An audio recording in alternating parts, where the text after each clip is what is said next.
Ahora yo, por Mario Alonso Puig, una llamada a creer en nosotros mismos y en el potencial que albergamos y que aflora cuando la vida nos desafía. Introducción. La manera en la que vemos el futuro afecta a la forma en la que vivimos el presente. Por eso hemos de alcanzar la perspectiva que nos permita ver el futuro como algo que nos haga sentir la alegría y el entusiasmo de lo que ha de venir. No cabe duda de que esto es especialmente desafiante cuando una persona se encuentra en unas circunstancias difíciles, como haciendo frente a una enfermedad, viéndose desempleada o teniendo un trabajo en el que no ve ningún futuro de mejora. Pero solo un cambio radical en nuestra actitud frente a lo que nos sucede puede favorecer que salga de nosotros lo mejor. En el mundo, muchas empresas, muchas sociedades hablan de cambio y liderazgo. Sin embargo, los resultados positivos que producen son únicamente económicos. Los procesos de cambio cultural sin duda han de buscar resultados económicos sanos, pero además han de comprometerse firmemente en crear un clima donde las personas se sientan ilusionadas y sepan que lo que hacen tiene para ellas un verdadero propósito y un claro sentido. Todos sabemos que, cuando alguien experimenta ilusión por lo que hace, su productividad aumenta, como también aumentan su longevidad y su vitalidad. Si esto es tan obvio y deseable, ¿por qué resulta tan difícil lograrlo? A lo largo de las siguientes páginas, el Dr. Mario Alonso Puig nos desvela algunas propuestas para conseguir desarrollar nuestros talentos dormidos y crear una estrategia que nos haga ver el futuro como un desafío ilusionante lleno de posibilidades. Esta estrategia supone desarrollar el potencial de nuestra imaginación creadora, muchas veces escasa por el modo en el que nos instalamos en el hacer sin fomentar la inteligencia reflexiva.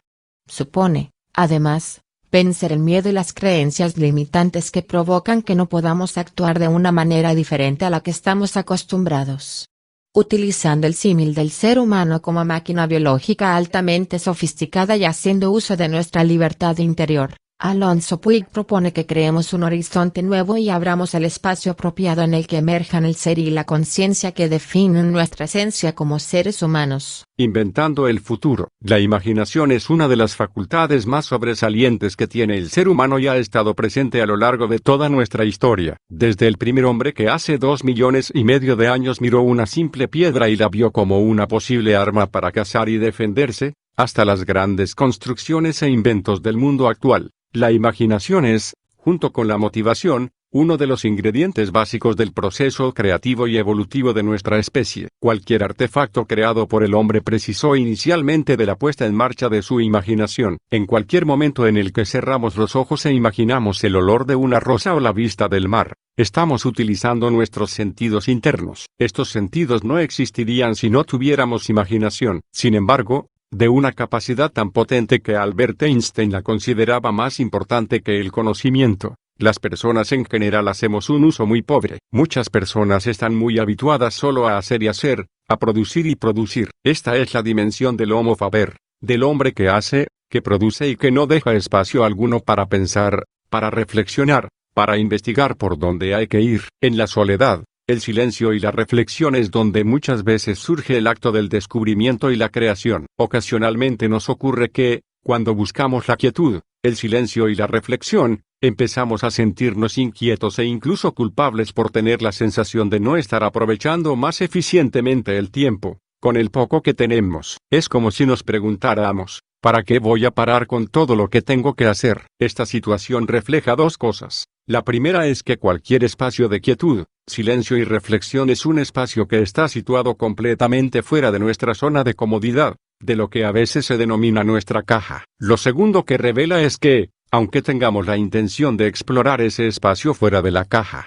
no somos competentes para mantenernos ahí. Es un verdadero desafío mantenerse fuera de lo conocido, porque se experimenta una intensa frustración que nos empuja al abandono y la huida. Solo el verdadero compromiso, la determinación, la persistencia y la paciencia pueden abrir la ventana de la creatividad y la inteligencia para ver lo que desde nuestra caja ni tan siquiera se puede vislumbrar. Entrenarse en salir del área de confort y adentrarse en esa área de quietud, silencio y reflexión es un enorme desafío para el Homo faber, que hace tiempo que se olvidó de que también tenía una inteligencia especulativa, una inteligencia reflexiva. Con la inteligencia práctica, el hombre puede crear artefactos que le permiten vivir con comodidad. Con la inteligencia especulativa, el hombre puede adentrarse en la comprensión de la realidad y, por lo tanto, En el camino a la felicidad, es esta inteligencia especulativa la que se entrena con la quietud, el silencio y la reflexión. Es esta inteligencia la que permite captar la verdadera esencia de las cosas y ponerse en contacto con el ser que mora dentro de ellas. Es un entrenamiento progresivo gracias al cual, al igual que la musculatura, nuestra inteligencia reflexiva se va haciendo más robusta. Los estudios realizados mediante electroencefalografía han arrojado datos muy curiosos. Cuando estamos en ese espacio de silencio interior, las ondas cerebrales se hacen más lentas y el cuerpo se relaja. El sistema inmunológico mejora y se libera óxido nítrico, que es una molécula sumamente beneficiosa para la salud. Además, en estos ritmos más lentos, el cerebro se vuelve más eficiente y creativo. Muchas personas han comentado que tras este entrenamiento han encontrado de manera espontánea la solución a problemas que les tenían muy agobiados. Otro de los factores que evita que utilicemos el extraordinario papel de nuestra imaginación creadora es la facilidad con la que nos instalamos en la queja. Esta es una actitud muy limitante, porque evita que empecemos a buscar la manera de mejorar las cosas de una forma responsable. Cuando pensamos que la solución de los problemas corresponde a otros y no ponemos nuestro grano de arena para encontrar esa solución, entonces nuestra imaginación se echa a dormir. La puesta en marcha de la imaginación creadora nos exige tomar responsabilidad a la hora de buscar nuevas soluciones y alternativas. El miedo es otra de las grandes barreras que hay que superar para poner en marcha la potencia de nuestra imaginación creadora. Nuestra ignorancia sobre nuestro verdadero potencial hace que nos asustemos con facilidad ante los retos. Cuando nos asustamos frente a los desafíos, podemos tender a renunciar a hacerles frente y eso impide que se puedan estirar nuestras capacidades. De manera automática, bajamos la talla de esos desafíos al tamaño de nuestras aparentes capacidades. Cuando las personas nos atrevemos a pensar en grande, nos enamoramos de los proyectos y los hacemos nuestros, se empieza a desplegar en nosotros un potencial asombroso. Lo que evita que pensemos en grande y nos enamoremos de nuevos proyectos extraordinarios no suele ser otra cosa que nuestras dudas acerca de nuestra capacidad y nuestro miedo al fracaso, al creernos a veces muy pequeños e insignificantes ante la talla del desafío. Nuestro miedo se refleja en forma de todo tipo de excusas y justificaciones. Rechazamos, criticamos, ignoramos y nos rebelamos porque no somos conscientes de nuestra auténtica talla. Muchas veces, cuando miramos atrás, lo que vemos son resultados pobres y pensamos que esos resultados lo que reflejan son capacidades pobres, cuando en realidad no es así. No suele ser la falta de conocimientos o de inteligencia lo que impide que superemos las cosas. Lo que habitualmente evita que superemos las cosas y alcancemos las metas es nuestra escasa eficiencia para aflorar ciertos recursos emocionales cuando más los necesitamos. Para ello lo primero y fundamental es tener fe en nosotros mismos y en nuestras posibilidades. Lo segundo es inventar un proyecto apasionante, y lo tercero es comprometernos firmemente en hacer de ese proyecto una realidad. Construir desde el pasado hacia el futuro es una forma muy limitante de inventar el futuro, porque sin darnos cuenta estamos asumiendo que lo que no pudo ser en el pasado tampoco podrá ser en el futuro. Sin embargo, construir en el futuro y desde ahí retroceder hasta el presente es la manera de generar algo que no pueda ser predecible desde el pasado. Las limitaciones que experimentamos en el pasado no tienen por qué proyectarse en nuestro futuro. Solo si pensamos así podremos ser artífices de nuestro destino. Por eso, para utilizar sabiamente el pasado necesitamos dos cosas. 1. Entender la manera en la que imponemos restricciones en nuestra vida. 2. Descubrir algunas estrategias, no fórmulas mágicas, que permitan trasladar esa nueva comprensión adquirida a una acción precisa y efectiva que nos ayude a diferenciar algún aspecto importante de nuestras vidas y a influir positivamente en las personas con las que interactuamos cada día. De la actitud a la altitud. La actitud lleva a la altitud y, por eso, acercarnos al cambio y a la incertidumbre con un espíritu de confianza, curiosidad y fascinación es lo que nos permite encontrar la oportunidad dentro del problema y el crecimiento dentro del desafío. Las emociones dolorosas pueden llevar consigo un regalo que, con frecuencia, nos cuesta mucho descubrir. Cuando entramos en este mundo con nuestro gemelo, el miedo, se forma una serie de creencias muy curiosas. La primera de estas creencias la experimentamos como si hubiera algo que fuera profundamente inadecuado en nosotros. La segunda sería que el mundo es un lugar peligroso. Y la tercera y última es que estamos completamente solos. Dado que la realidad es un conjunto infinito de posibilidades, yo puedo relacionarme preferentemente con aquello que es difícil, incómodo y molesto, y sentirme continuamente expuesto a peligros y por lo tanto vulnerable, o puedo relacionarme con aquello que me invita a crecer y evolucionar. Cada uno de nosotros puede ser en cada instante de su vida una persona que, con las cartas que le han tocado, juega su mejor juego, o también podemos ser una persona que, le toquen las cartas que le toquen, siempre jugará una mano pobre. Una de las creencias más dañinas que puede poner en marcha nuestra mente cuando no está iluminada por nuestra conciencia es la que da lugar a la percepción de la botella medio vacía. Este hábito mental pernicioso tiene muchas consecuencias negativas y la principal es que no hay un reconocimiento sano de lo que se va logrando en la vida. Ello lleva a experimentar la sensación de que, se haga lo que se haga, nunca va a ser suficiente. Se trata, por tanto, de una creencia que genera a su vez un hábito de pensamiento, que va metiéndonos en una espiral negativa que puede finalmente conducirnos a la desesperanza. La persona cautivada por esta percepción que hace ver la botella medio vacía está fundamentalmente resentida y por eso no suele ser agradecida. La cura para el resentimiento es el agradecimiento.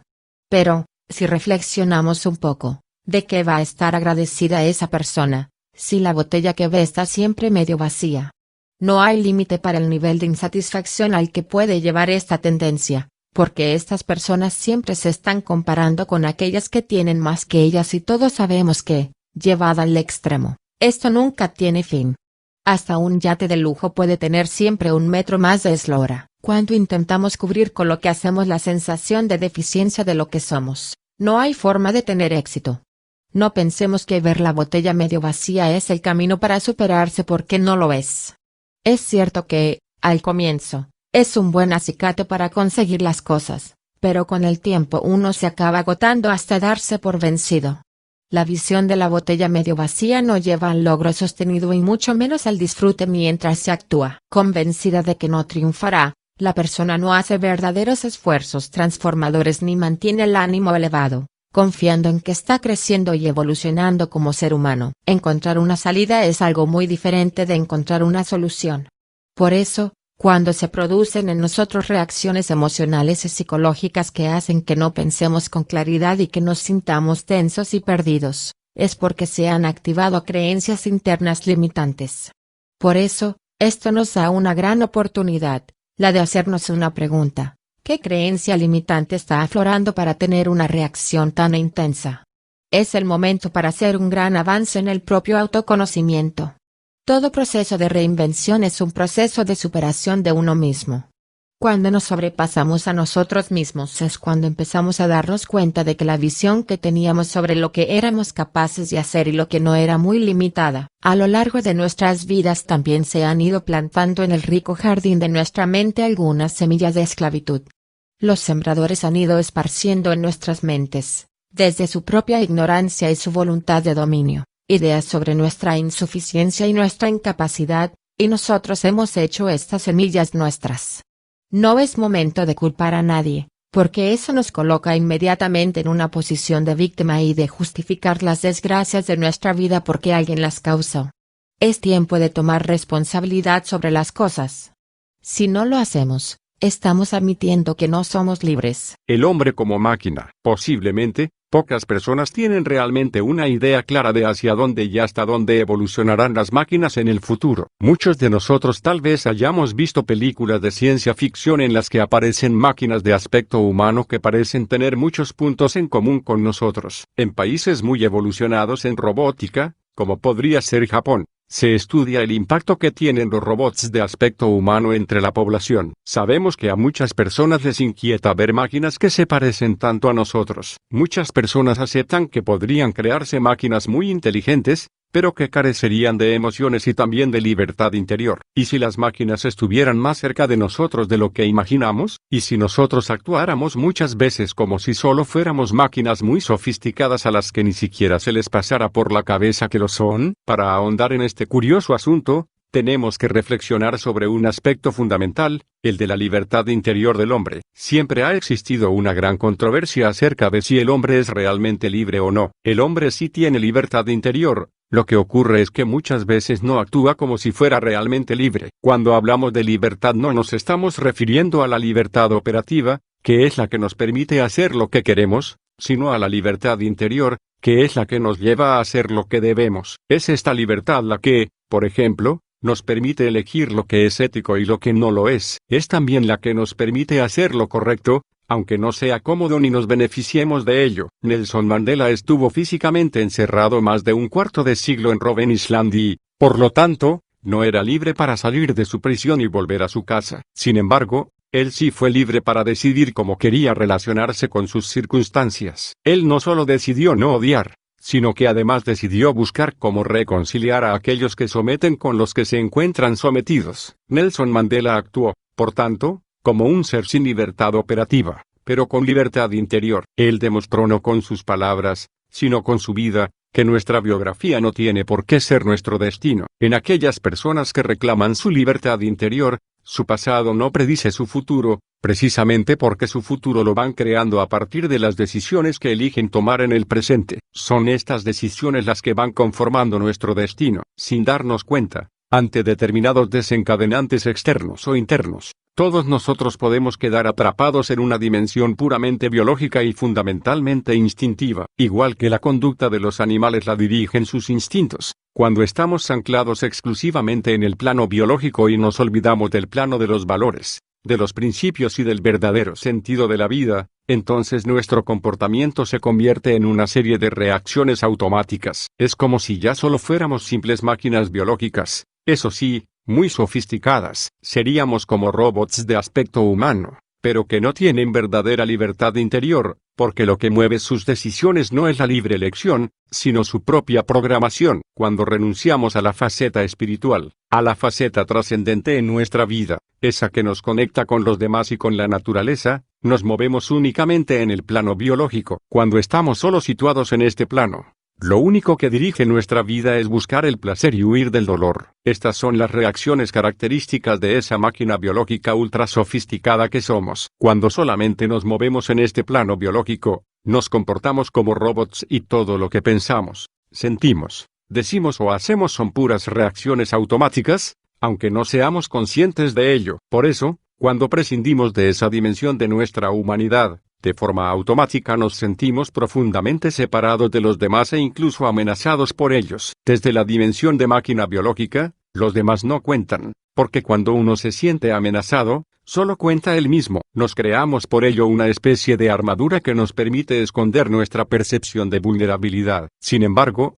esta misma armadura nos aísla aún más de los demás y hace que no podamos movernos con ligereza. Cuando estamos atrapados en nuestra dimensión de máquina biológica, todo lo que hacemos en el presente y lo que podemos hacer en el futuro no es que esté influido por el pasado, sino que está completamente determinado por él, ya que responde a una programación. Si nos damos cuenta, esta es la razón por la que repetimos una y otra vez los mismos hábitos que tantas veces nos consta que son contraproducentes y que nos cuesta tanto eliminar. Por su propia definición, cuando somos solo máquinas biológicas, la única inteligencia que podemos mostrar es la que corresponde a la inteligencia de la máquina, que es bastante limitada. Por ello, ni existe la claridad mental para tomar decisiones efectivas, ni existe la capacidad para asociar distintos conceptos aparentemente no relacionados. Algo que está en la base misma del pensamiento creativo. Las máquinas no son creativas aunque puedan parecerlo. Esta es una de las consecuencias fundamentales, la reducción de nuestra capacidad para relacionarnos creativamente con nuestro entorno. La dimensión de máquina biológica no es mala en sí misma. Sin embargo, cuando esta dimensión es la única que existe en un momento determinado, sencillamente nos priva de lo que verdaderamente define nuestra esencia como seres humanos. No puede haber una adecuada gestión emocional desde la dimensión de máquina, porque la máquina solo es capaz de movilizar ante determinados eventos una serie de emociones y no otras, pues así se lo dicta su programación en parte mental y en parte biológica. Así, por ejemplo, frente a la persona poco amable, desde la sola dimensión de máquina, no es posible que aflore ni la compasión, ni el perdón, sino tan solo el resentimiento o la respuesta airada. Cuando usted vea que darle vueltas y vueltas a algo solo le produce irritación y desesperanza, es inútil que siga pensando una y otra vez sobre lo mismo, porque está usted dentro de su plano de máquina biológica, completamente englobado por ella, y por lo tanto es incapaz de pensar creativamente. Cuando usted se desespera porque después de hacer esfuerzos durante años por cambiar ve que no ha cambiado, Es importante que se dé cuenta de que lo que usted ve no es la única realidad que existe. Sin embargo, es la única que va a poder ver si no se eleva de plano y alcanza una nueva perspectiva. Cuando usted no comprende ciertas cosas, no aprende lo suficientemente rápido o no se siente capaz de alcanzar sus metas, no es porque carezca de la capacidad para poder hacerlo, sino porque los talentos y capacidades que necesita están en otro plano, en otra dimensión. Esos talentos y capacidades no se encuentran en el plano o dimensión de la máquina biológica, que es esencialmente la dimensión gobernada por nuestro yo superficial, nuestro ego. Lo que ocurre es que estamos tan acostumbrados a experimentarnos a nosotros mismos desde esta única dimensión, que no se nos pasa por la cabeza que haya algo más. Vamos a ver ahora algunas características de nuestro comportamiento cuando actuamos exclusivamente como máquinas biológicas programadas. La máquina biológica, el robot humano, ha de estar experimentando de manera continua que controla lo que sucede, que puede predecir las cosas, que está al mando de lo que pasa. Esto es así porque ve lo exterior como distante y ajeno, es decir, como una amenaza potencial. Cuanto menor sea esta sensación de control, la máquina biológica más se va a encerrar dentro de sí misma. Por otra parte, la máquina biológica ha de sentir que los demás la valoran, la reconocen, le prestan atención, de la manera en la que ella considera que hay que expresar esa valoración, ese reconocimiento y esa atención. La máquina ha de percibir que es admitida, que se cuenta con ella, que no se la deja de lado. Todo ello responde a una concepción que se tiene del mundo y a una programación previa. Nuestra gran oportunidad es la de despertar nuestra conciencia para darnos cuenta de cómo está operando la máquina. Si podemos contemplarnos como si estuviéramos fuera, observando curiosos el comportamiento de la máquina, es porque ya no solo somos máquinas. Desde la dimensión exclusiva de máquina biológica programada, solo se ve a los demás como simples máquinas, como simples objetos materiales, y por eso se los utiliza. El valor de las otras personas radica en su utilidad para mí y en lo que pueden ayudarme a alcanzar. No tiene sentido que nos importe la dimensión humana de otra persona, cuando nuestra propia dimensión humana ha desaparecido. ¿Cómo voy a reconocer otra dimensión en los demás si soy incapaz de reconocerla en mí mismo? Vamos a dedicarnos ahora a conocer un poco mejor la naturaleza de esa programación que se entrelaza con nuestra biología y nos hace comportarnos como robots con aspecto humano. El primer elemento clave que tenemos que considerar es lo que se denomina la cosmovisión. Es una representación mental que todos tenemos de cómo es el mundo y de cómo somos nosotros. Esta cosmovisión marca todas nuestras referencias de comprensión, de interrelación y de aprendizaje. El segundo factor que constituye la esencia de la programación de la máquina es su sistema de interpretación y valoración. El tercer factor clave en la programación son las emociones, es decir, los cambios físicos asociados a sentimientos, que se producen cuando vivimos ciertas experiencias. Si comprendemos la manera en la que interactúan esos tres elementos, podemos entender mucho mejor cómo funciona la máquina humana y es entonces cuando podemos gestionarla de una manera mucho más efectiva. La programación que se entrelaza con nuestra biología funciona como si fuera una narrativa, un guión de vida. La máquina humana reacciona de acuerdo a esa historia que nos contamos a nosotros mismos, y en esa historia ya está descrito y bien definido quiénes somos. Es como si fuera el guión de un actor, en el que están perfectamente descritos la manera en la que ha de reaccionar ante determinados eventos,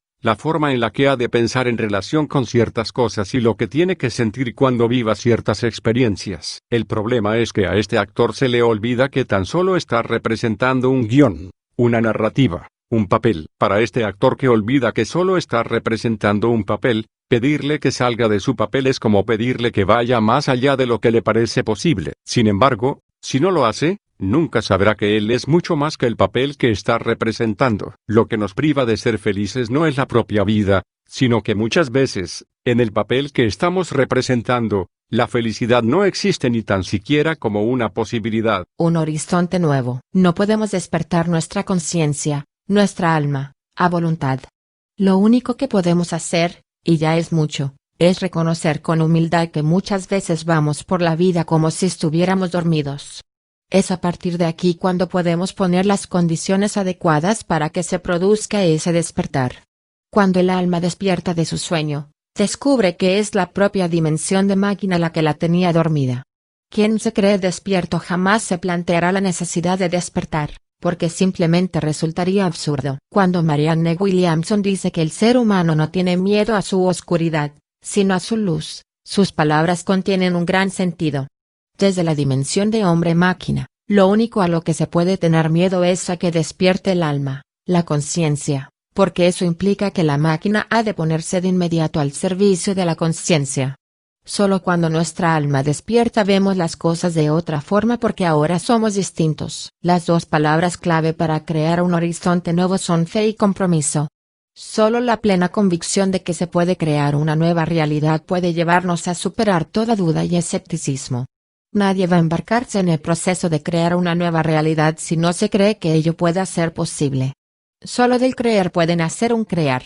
Nuestro verdadero reto no es dedicar nuestra vida a resolver uno a uno todos los problemas que van apareciendo, sino disponernos a crear una nueva realidad que no sea predecible desde el pasado, desde nuestro papel, desde nuestro guión, desde nuestra narrativa personal. La renuncia, el abandono a seguir tras el error, no refleja para nada nuestra incapacidad para triunfar, sino tan solo la debilidad tanto de nuestra fe como de nuestro compromiso. Si de verdad creyéramos que es posible triunfar y fuéramos verdaderamente conscientes de la importancia que ese triunfo puede tener en nuestra vida y en la de nuestros seres queridos, no cabe ninguna duda de que no abandonaríamos. Es en estos momentos de caída en los que uno ha de retirarse a un lugar tranquilo y entrar en un proceso de recogimiento y de reflexión, si quiere aprender lo que el error tiene que enseñarle. Si nos dejamos llevar por la conversación de máquina, notaremos rápidamente que empiezan a aparecer la culpa y la vergüenza y desaparece de inmediato la posibilidad de aprendizaje. Incluso ante las circunstancias más complejas, el ser humano siempre tiene libertad para elegir la forma en la que va a relacionarse con esa realidad.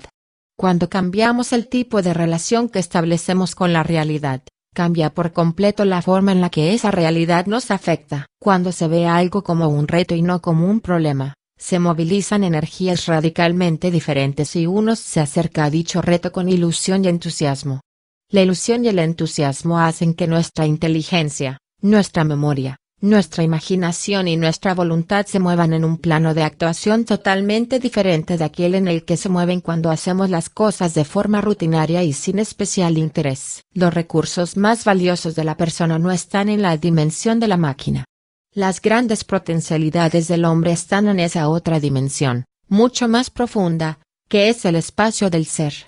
No estamos conectados habitualmente a ese espacio porque no sabemos que existe, ya que se trata de un espacio virtual, de algo que, aunque existe, mantiene su existencia oculta. Para explicar qué es un espacio virtual voy a poner un ejemplo del mundo de la medicina. El espacio pleural es, valga la redundancia, un espacio que existe entre los pulmones y la caja torácica. Para la persona que no lo conoce, parece que no hay espacio y que los pulmones y la caja torácica están pegados. Sin embargo, ese espacio es muy real, pero está ocluido. Es un espacio entre una hoja llamada la pleura visceral, que está adherida al pulmón, y otra hoja, que se llama la pleura parietal y está pegada por dentro a la caja torácica. Entre ambas hay una pequeña cantidad de líquido que favorece el deslizamiento de ambas hojas pleurales. Cuando, por ejemplo, se produce un accidente, se fractura una costilla y esta pincha el pulmón, entonces el aire que está dentro del pulmón entra en el espacio pleural, abriéndolo. Esto origina lo que se llama un neumotórax y en él se produce un colapso del pulmón. Por eso, los médicos tenemos que colocar un tubo con lo que se llama un sello de agua, para aspirar ese aire y permitir que el pulmón se expanda de nuevo. Este es un ejemplo de cómo un espacio virtual se transforma en un espacio real. También para que nuestra alma despierte tenemos que transformar el espacio virtual de la conciencia en uno real. El trabajo de abrir ese espacio es un trabajo de quitar obstáculos, para que puedan abrirse de esta manera las puertas del alma. Para lograr esto, hay que eliminar todas las razones y justificaciones que intentan convencernos de que ese nuevo horizonte que queremos crear en nuestra vida es solo una idea absurda, utópica e inalcanzable. Solo la fe, es decir, creer sin evidencias, puede abrirnos el camino hacia lo que de verdad es posible. Finalmente hay que asumir que vamos a cometer muchos errores y que vamos a tener importantes fracasos.